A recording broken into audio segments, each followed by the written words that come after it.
Assalamualaikum warahmatullahi wabarakatuh. Saya Nurul Aini dengan NIM 200421229. Kali ini saya akan menyampaikan materi ketiga mata kuliah Sistem Hukum Indonesia. Yang pertama ada pengertian hukum.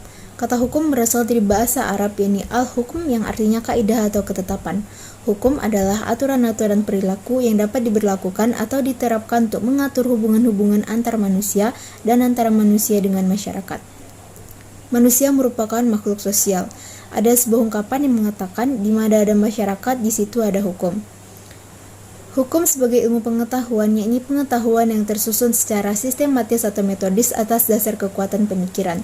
Hukum sebagai kaidah, yakni pedoman atau patokan sikap tindak atau keperilakuan yang pantas atau diharapkan. Hukum sebagai tata hukum, yakni struktur dan proses perangkat kaidah-kaidah hukum yang berlaku pada suatu waktu dan tempat tertentu. Hukum sebagai petugas, yakni pribadi-pribadi yang merupakan kalangan yang berhubungan erat dengan penegakan hukum. Juga ada pengertian hukum sebagai keputusan penguasa, pengertian hukum sebagai sikap tindak perilaku kelakuan yang teratur, dan pengertian hukum sebagai jalinan-jalinan nilai. Selanjutnya masuk kepada konstitusi. Kata konstitusi berasal dari bahasa Inggris constitution atau di Belanda sering disebut dengan grondwet. Konstitusi adalah sekumpulan asas-asas yang mengatur kekuasaan pemerintah, hak-hak dari yang diperintah, dan hubungan antara pemerintah dengan yang diperintah. Konstitusi adalah keseluruhan sistem ketatanegaraan dari suatu negara, berupa kumpulan-kumpulan peraturan yang membentuk dan mengatur atau memerintah dalam pemerintahan suatu negara. Konstitusi memiliki muatan yang mana menurut Sri Sumantri sebagai berikut, yaitu yang pertama, jaminan terhadap hak-hak asasi manusia dan warga negara. Yang kedua, susunan ketatanegaraan suatu negara yang bersifat fundamental. Dan yang ketiga, adanya pembagian dan pembatasan tugas ketatanegaraan yang bersifat fundamental.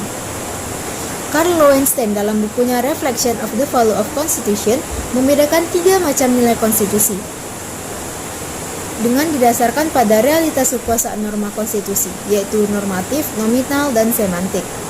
Nilai normatif yaitu apabila konstitusi tersebut resmi diterima oleh suatu bangsa dan bagi mereka konstitusi itu tidak hanya berlaku dalam arti hukum legal. Konstitusi dikatakan nominal apabila konstitusi tersebut secara hukum jelas berlaku dan memiliki daya berlaku, namun dalam prakteknya tidak memiliki kenyataan eksistensi. Konstitusi dikatakan nilai semantik jika norma-norma yang terkandung di dalamnya secara hukum tetap berlaku, namun dalam kenyataannya adalah sekedar untuk memberikan bentuk untuk melaksanakan kekuasaan politik semata. Pada intinya, keberlakuan dan penerapan konstitusinya hanya untuk kepentingan bagaimana mempertahankan kekuasaan yang ada. Selanjutnya, pembagian konstitusi atau hukum dasar. Hukum dasar dibedakan menjadi 2, yakni tertulis dan tidak tertulis. Hukum dasar tertulis biasanya disebut UUD, merupakan bagian dari konstitusi, merupakan sumber dan dasar bagi norma hukum di bawahnya. Sedangkan hukum tidak tertulis disebut dengan konvensi ketatanegaraan yang memiliki sifat tertentu. Selanjutnya, sifat dari konstitusi. Yang pertama ada tertulis dan tidak tertulis.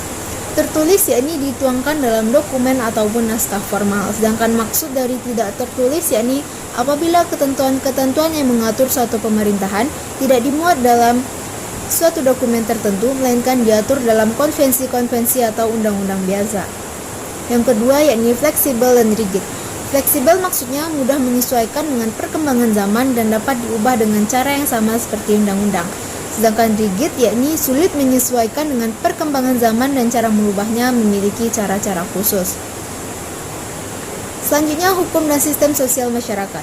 Suatu sistem hukum merupakan pencerminan daripada suatu sistem sosial, di mana sistem hukum itu merupakan bagiannya.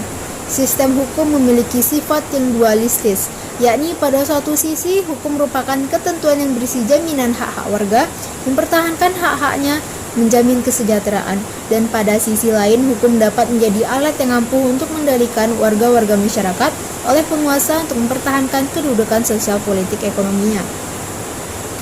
Hukum sebagai kaidah atau norma sosial tidak terlepas dari nilai-nilai yang berlaku dalam suatu masyarakat, dan dapat dikatakan bahwa hukum merupakan pencerminan dan konkretiasi daripada nilai-nilai yang ada pada masyarakat.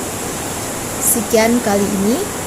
Saya mohon maaf apabila ada kesalahan. Assalamualaikum warahmatullahi wabarakatuh.